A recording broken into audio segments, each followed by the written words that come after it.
नमस्कार. रामकृष्ण मंडळी. आज आम्ही निघालो आहोत आशेरीगड महाश्रमदान मोहीमला. माझ्यासोबत आहे माझा मित्र हरीश दादा.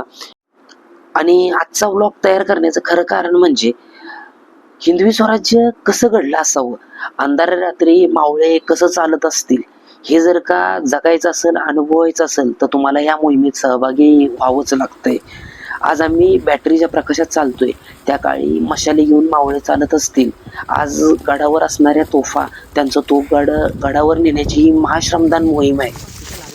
दुसरं कारण असं की गडावर येणारी नवीन मंडळी असती, त्यांना काही ज्ञान नसतं आणि अक्कलेचा भाग नसल्यामुळं कसं माहिती का, तोफगाड्यांच्यावर येतात, बसतात, विचित्र रेळा काढायच्यात, बसून फोटोशूट काढायचं, माकडासारखे इकडे तिकडे हुल्लडबाज्या करायच्या आणि गडाचं हे जे वैभव आहे, गडाच्या तोफा वगैरे त्यांचं तोफगाड वगैरे खराब करायचं, हे असं येडचाळ करतात.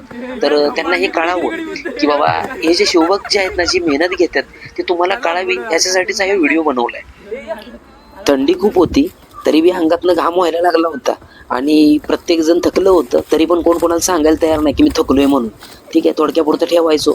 आणि बचेंगे तो और भी लढेंगे हे मराठ्यांचं ब्रीदवाक्य ध्यानीमनी ठेवून प्रत्येक शिवभक्त स्वतःचा थकवा हर हर महादेव, जय भवानी, जय शिवराय गर्जना करायची आणि दूर पळवून लावायचं.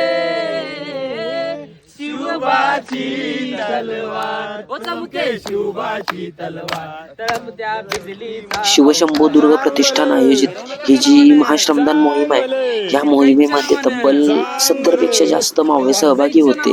आणि आम्ही 1:30 वाजता सुरुवात केली होती. सकाळी 6 वाजता आम्ही पोचलो.